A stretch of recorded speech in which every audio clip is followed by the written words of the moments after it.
हाँ बंटी, क्या हुआ? क्या हुआ? टीवी नहीं चल रही है? कहाँ रिमोट कहाँ है बताओ।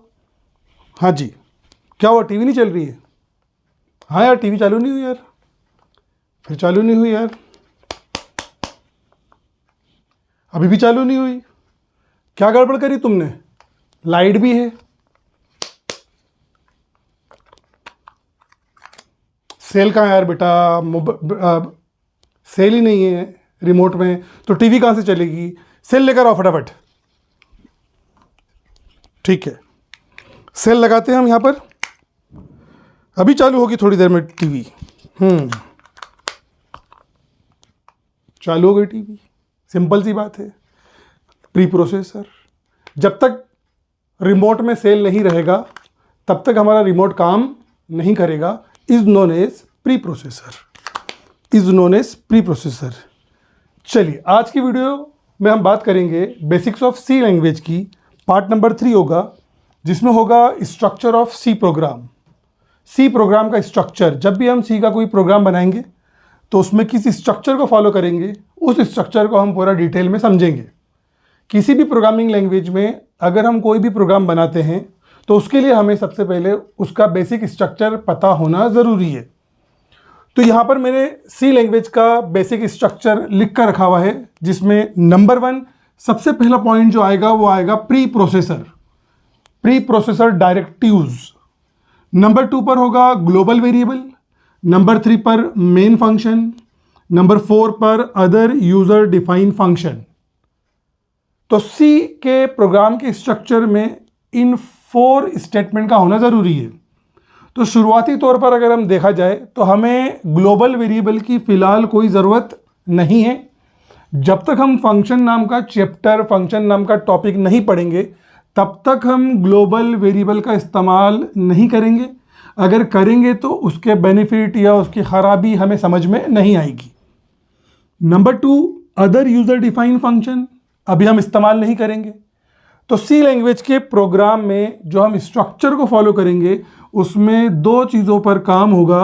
नंबर 1 प्री प्रोसेसर डायरेक्टिव्स और नंबर 3 पर मेन फंक्शन। तो इस वीडियो में हम स्टार्ट करते हैं। सबसे पहले सी प्रोग्राम के स्ट्रक्चर का पहला पार्ट होगा जो होगा pre processor directives. Pre processor directives का मतलब होता है वह सारे स्टेटमेंट जो हैश सिंबल से स्टार्ट होते हैं, is known as preprocessor directives. ये अपने आप में एक बड़ा चैप्टर है। इसमें 3 मेन चीज़ों पर काम होता है। नंबर 1 पहला होता है file inclusion, file inclusion. Number 2 पर होता है मैक्रो एक्सपांशन, मैक्रो एक्सपांशन। और नंबर 3 पर होता है कंडीशनल कंपाइलेशन। ये तीनों ही पॉइंट अपने आप में एक बहुत बड़े बड़े पॉइंट है। अगर मैं इन तीनों पॉइंट की डेप्थ में जाऊं, डीप में जाऊं, तो प्री प्रोसेसर को समझने के लिए मुझे कम से कम 2 लेक्चर लगेंगे। तो शुरुआती तौर पर हमें इस प्री प्रोसेसर के फंडे में सिर्फ फाइल इंक्लूजन को समझना है। हम मैक्रो एक्सपेंशन को अभी दरकिनार कर देते हैं, कंडीशनल कंपाइलेशन को अभी अपन दरकिनार कर देते हैं, इसको हटा देते हैं। अभी अपन सिर्फ हम बात करेंगे किसकी? फाइल इंक्लूजन की। जब भी मैं सी का प्रोग्राम स्टार्ट करूंगा तो सबसे पहले मुझे मिलेगा प्री प्रोसेसर डायरेक्टिव्स, और उस प्री प्रोसेसर डायरेक्टिव्स में हम एक ही चीज इस्तेमाल करेंगे, फाइल इंक्लूजन।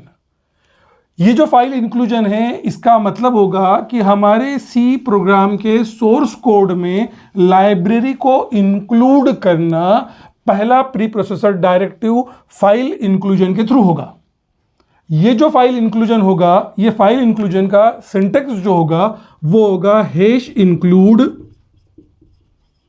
एंगुलर ब्रैकेट में लाइब्रेरी आ जाएगी कोई, एंगुलर ब्रैकेट क्लोज होगा। ये हमारा पहला नंबर 1 सिंटेक्स होगा। अगर मैं बात करूं नंबर 2 सिंटेक्स की, तो दूसरा सिंटेक्स होगा मेरे पास hash include, double quote open, library, double quote close. तो प्री प्रोसेसर डायरेक्टिव में जो पहला हमारा फाइल इंक्लूजन डायरेक्टिव है वो कहाँ से स्टार्ट होगा? हैश इंक्लूड से स्टार्ट होगा। यहां पर मैंने इस हैश इंक्लूड के दो सिंटेक्स लिखे हैं। पहला जो सिंटेक्स है वो प्री डिफाइंड लाइब्रेरीज का है। सर समझ में नहीं आ रहा है? बिल्कुल अभी सब समझ में आएगा, थोड़ा सा ध्यान देना। नंबर 2 जो दूसरा सिंटेक्स है वो यूजर डिफाइंड लाइब्रेरी का है। सी प्रोग्राम में जो भी मैं प्रोग्रामिंग करूंगा, जो भी मैं सोर्स कोड लिखूंगा, वह सारा की सारा सोर्स कोड कहां पर लिखाएगा? मेन फंक्शन में लिखाएगा। और वो मेन फंक्शन में कहां पर लिखाएगा? वो एग्जीक्यूटेबल पार्ट में लिखाएगा। कौन सा सोर्स कोड क्या लिखाएगा उसमें? वही 3 काम होंगे, इनपुट, अगला प्रोसेस और अगला आउटपुट। तो इनपुट, प्रोसेस और आउटपुट से रिलेटेड जो भी इंस्ट्रक्शंस होंगे हमारे प्रोग्राम के, वो एग्जीक्यूटेबल सेक्शन में लिखाएंगे। अब यहां पर सिंपल बेसिक तौर पर आपने कहीं पर भी पढ़ा होगा तो 2 स्टेटमेंट का हम ज्यादा इस्तेमाल करते हैं, पहला प्रिंटएफ और अगला स्कैनएफ। प्रिंटएफ का काम होगा आउटपुट देना, स्कैनएफ का काम होगा इनपुट लेना। तो ये जो दोनों कमांड है, ये कमांड काम कैसे करेगी? तो इस कमांड का पूरा प्री डिफाइंड मैकेनिज्म सी लैंग्वेज में हेडर फाइल्स में डिफाइन होता है, मतलब सी लैंग्वेज की लाइब्रेरीज में डिफाइन होता है। अगर मैं लाइब्रेरी अपने प्रोग्राम में इंक्लूड नहीं करूंगा तो ये दोनों फंक्शंस, ये दोनों इंस्ट्रक्शंस काम नहीं करेंगे। सर समझ में नहीं आया? ठीक है, जब मैंने मेरी मशीन पर सी ड्राइव है और डी ड्राइव है, हार्ड डिस्क के 2 पार्टीशन है, सी पार्टीशन और डी पार्टीशन। जब हम हमारे कंपाइलर को इंस्टॉल करेंगे, सी लैंग्वेज का कोई भी कंपाइलर जब हम इंस्टॉल करेंगे, चाहे वो जीसीसी हो, चाहे वो टर्बो सी हो, चाहे वो डेव सी प्लस प्लस हो, चाहे वो फलाना हो, चाहे वो डिम का हो, तो वो सब कहाँ पर इंस्टॉल होंगे? सी ड्राइव पर इंस्टॉल होंगे। अब मुझे सी में कोई प्रोग्रामिंग करना है तो मुझे फोल्डर की ज़रूरत पड़ेगी, ताकि मैं मेरे उस फोल्डर में सारे प्रोग्राम को स्टोर करूँगा। वो फोल्डर मैं कहाँ पर बना के रखूँगा? डी ड्राइव में बना के रखूँगा। अब जब मैं डी ड्राइव में फोल्डर बना के रखूंगा तो मैं मेरे प्रोग्राम को कहां पर सेव करूंगा? डी ड्राइव में सेव करूंगा। और सी का कंपाइलर का जो पूरा मैकेनिज्म है वो कौन सी ड्राइव में इंस्टॉल है? सी ड्राइव में इंस्टॉल है। तो मेरा सोर्स कोड में जो मैंने यहां पर प्रिंटएफ और स्कैनएफ कमांड का काम लिया है, कमांड को यूज करा है, तो वो कमांड को यूज करने के लिए मुझे सी का मैकेनिज्म चाहिए मेरी डी ड्राइव में, सी लैंग्वेज का मैकेनिज्म चाहिए मेरी डी ड्राइव में। और वो मैकेनिज्म कहाँ पर सेव है? मेरी लाइब्रेरी में सेव है, सी लैंग्वेज की लाइब्रेरी में। अगर मैं उस लाइब्रेरी को इंक्लूड नहीं करूंगा तो ये मेरा मैकेनिज्म काम, ये मेरी दोनों कमांड से काम नहीं करेगी। तो पहले मुझे प्रोसेस में किसको लाना पड़ेगा? लाइब्रेरी को लाना पड़ेगा। तो पहले मैं प्रोसेस में लाइब्रेरी को लाऊंगा तो मैं मेरे प्रोग्राम में लाइब्रेरी को इंक्लूड करूंगा। अगर मैं लाइब्रेरी को इंक्लूड नहीं करूंगा तो मेरे ये तीनों चारों काम एग्जीक्यूट नहीं होंगे। सेम उसी तरह से जैसे बंटी का रिमोट कंट्रोल अभी चल नहीं रहा था, तो बंटी के रिमोट कंट्रोल पर यहाँ पर जितनी भी कमांड्स है, जो बटन से, वो सारे कमांड्स है, वो सारे इंस्ट्रक्शन है। ये पूरा रिमोट एक प्रोग्राम है और इस पूरे प्रोग्राम का मैकेनिज्म किस पर डिपेंड करेगा? बैटरीज पर, सेल पर डिपेंड करेगा। अगर मैं सेल को इंक्लूड नहीं करूंगा तो ये मेरा प्रोग्राम काम नहीं करेगा। इसलिए मुझे बैटरी में रिमोट में बैटरी को इंक्लूड करना जरूरी है। अब ये जो 2 लाइब्रेरी होगी, ये लाइब्रेरी पहले से प्री डिफाइंड लाइब्रेरी है। मेरे पास कम से कम 25-30 लाइब्रेरी सी लैंग्वेज में पहले से बनी हुई है। हम चाहते हैं कि हम हमारे मुताबिक हम लाइब्रेरी बनाएं, तब उस केस में हम सिंटेक्स नंबर 2 का इस्तेमाल करेंगे। एग्जाम्पल के तौर पर अगर मेरे इस प्रिंटएफ और स्कैनएफ को इस्तेमाल करना चाहता हूं तो उसके लिए जो मेरे पास लाइब्रेरी है, उस लाइब्रेरी का नाम है stdio.h। stdio.h इसका फुल फॉर्म है standard input output header file. Header file क्यों बोलते हैं हम? क्योंकि हम इस फाइल को हमारे सी के प्रोग्राम के स्ट्रक्चर में सबसे टॉप पर रखते हैं। इसलिए इस फाइल को जब हम hash include pre processor directives के साथ इस्तेमाल करेंगे तो इसको कहा जाता है हेडर फाइल। इस हेडर फाइल का नाम क्या चीज़ है? stdio.h। stdio.h का मतलब है स्टैंडर्ड इनपुट और आउटपुट। तो मेरे पास कई सारे इनपुट और आउटपुट डिवाइसेस होती हैं, उसमें से स्टैंडर्ड इनपुट डिवाइस कौन होती है? हमारी आउटपुट डिवाइस स्क्रीन होती है। वो स्क्रीन कोई सी भी हो सकती है, एलईडी हो सकती है, टीएफटी हो सकती है, सीआरटी हो सकती है। अगला इनपुट डिवाइस कौन सी होती है मेरे पास? कीबोर्ड होती है। अगर कीबोर्ड नहीं होगा और स्क्रीन नहीं होगी तो हमारा काम नहीं चलेगा। माउस खाली होगा तो उससे हम कुछ नहीं कर सकते। तो स्क्रीन को कहा जाता है स्टैंडर्ड आउटपुट डिवाइस और कीबोर्ड को कहा जाता है स्टैंडर्ड इनपुट डिवाइस। तो इनपुट और आउटपुट डिवाइस से रिलेटेड जितने भी कमांड है, जितने भी फंडे हैं, जितने भी इंस्ट्रक्शंस है, वो सारे की सारे इंस्ट्रक्शंस कौन सी लाइब्रेरी में इंक्लूड है, कौन सी लाइब्रेरी में डिफाइन करे हुए हैं, stdio.h की लाइब्रेरी में। इसीलिए मुझे जब भी सी का प्रोग्राम स्टार्ट करना है तो मुझे सबसे पहले स्टैंडर्ड लाइब्रेरी stdio.h को इंक्लूड करना पड़ेगा। तो मुझे प्री प्रोसेसर डायरेक्टिव लिखना पड़ेगा मेरे हर प्रोग्राम में, hash include stdio.h standard input output header file. Sir अगर हमको हमारी लाइब्रेरी बनानी हो तो, अगर हम हमारी लाइब्रेरी बनाना चाहते हैं तो हम आगे उसको समझेंगे, आगे के दिनों में हम उसको अच्छे से समझेंगे।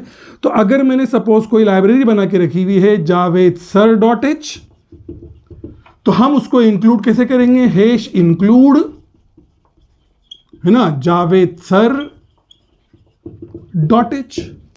क्लियर एकदम, सॉरी एंगुलर ब्रैकेट नहीं आएगा, वहां पर डबल कोट आएगा। तो हैश इंक्लूड क्या चीज, डबल कोट में javed_sir.h। तो प्री डिफाइन लाइब्रेरी के लिए हम पहला सिंटेक्स इस्तेमाल करेंगे और यूजर डिफाइन लाइब्रेरी के लिए हम दूसरा सिंटेक्स इस्तेमाल करेंगे। तो प्री प्रोसेसर डायरेक्टिव में टोटल 3 चीजें होती है। नंबर 1 फाइल इंक्लूजन, जिसमें हम लाइब्रेरी को इंक्लूड करेंगे। नंबर 2 मैक्रो एक्सपांशन और नंबर 3 पर होगा कंडीशनल कंपाइलेशन। ये अपने आप में एक बड़े बड़े चैप्टर हैं। तो जब इस चैप्टर पर अपन आएंगे तो मैक्रो एक्सपांशन को भी समझेंगे, हम हमारी लाइब्रेरी बनाना भी समझेंगे और कंडीशनल कंपाइलेशन को भी समझेंगे। चलिए आगे बढ़ते हैं अपन। तो पहला पॉइंट मुझे समझ में आ गया, क्या चीज़, थोड़ा थोड़ा प्री प्रोसेसर। अब जब भी मैं सी का प्रोग्राम बनाऊंगा तो मुझे प्री प्रोसेसर में ये हैश इंक्लूड डायरेक्टिव्स का इस्तेमाल करना पड़ेगा। अगला होगा ग्लोबल वेरिएबल। तो ग्लोबल वेरिएबल बोला मैंने शुरुआती तौर पर, हम ग्लोबल वेरिएबल का इस्तेमाल नहीं करेंगे। चलिए, तो इस ग्लोबल वेरिएबल को मैं यहां से हटा देता हूं और यूजर डिफाइन फंक्शन का भी अभी अपन फिलहाल इस्तेमाल नहीं करेंगे, तो इसको मैंने हटा दिया।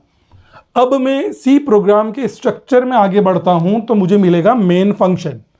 मेन फंक्शन का काम क्या, मेन फंक्शन का काम होगा कि मेन फंक्शन के अंदर 2 सेक्शन होंगे। नंबर 1 पहला डिक्लेरेशन सेक्शन, अगला एग्जीक्यूटेबल सेक्शन।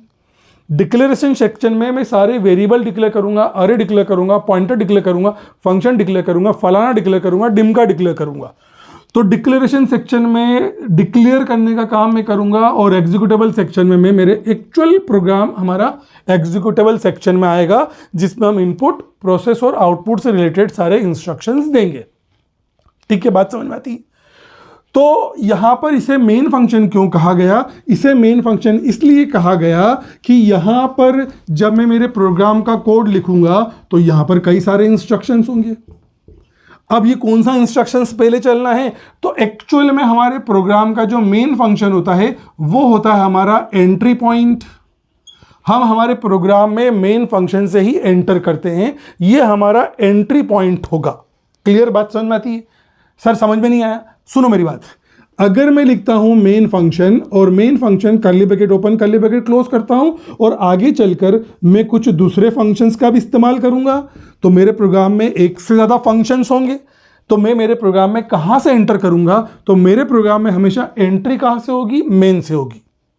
सीधी सी बात है, मेरे घर में कोई प्रोग्राम है, कोई फंक्शन है, तो एक बंदे को मैंने काम देके रखा, दूसरे को दूसरा, तीसरे को तीसरा, अगले को अगला, अगले को अगला, अगले को अगला। इन सभी को कंट्रोल करने का काम घर का मुखिया करेगा। इसलिए हमने ये भी फंक्शन है, ये भी फंक्शन है, ये भी कमांड है, ये भी कमांड है, ये भी कमांड है, इन सभी कमांड को कंट्रोल करने का काम कौन करेगा, मेन फंक्शन। समझ में आती है बात अच्छे से? तो मेन फंक्शन हमारा एंट्री पॉइंट हुआ जहां से हम हमारे सोर्स कोड में एंटर करेंगे।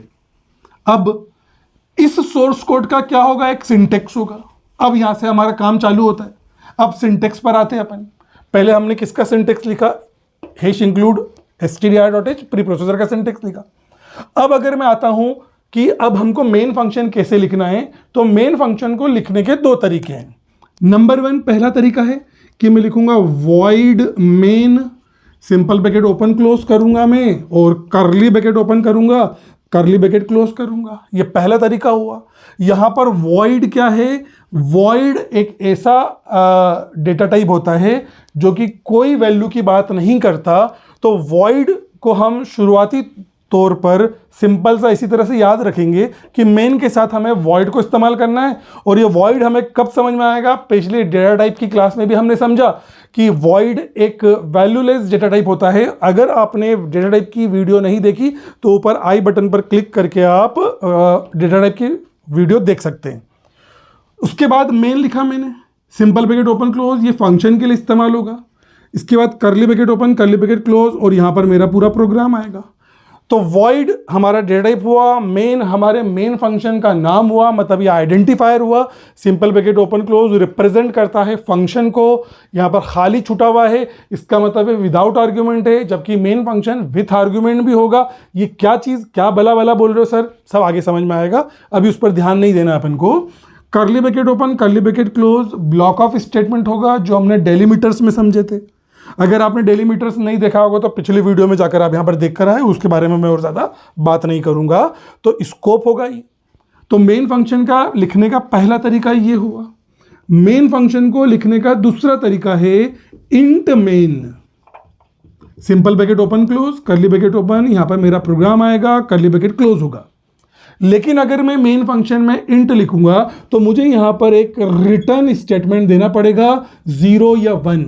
अब ये रिटर्न स्टेटमेंट क्या होता है, तो बात वही हो गई। ये रिटर्न स्टेटमेंट भी मुझे कब समझ में आएगा, जब मैं फंक्शन नाम का चैप्टर पढ़ूंगा। अब सर इसको कहां पर यूज करना है, इसको कहां पर यूज करना है। अगर आप VS कोड चलाएंगे तो जनरली आपको इंटीजर मेन का ही यूज करना पड़ेगा। लेकिन अगर आप टर्बो सी चलाते हैं और GCC कंपाइलर को आप किसी टेक्स्ट एडिटर के थ्रू यूज करना चाहते हैं तो आपको क्या करना रहेगा, वॉइड मेन लिखे तो ज़्यादा अच्छा, वहां पर भी इंटीजर मेन लिखाएगा।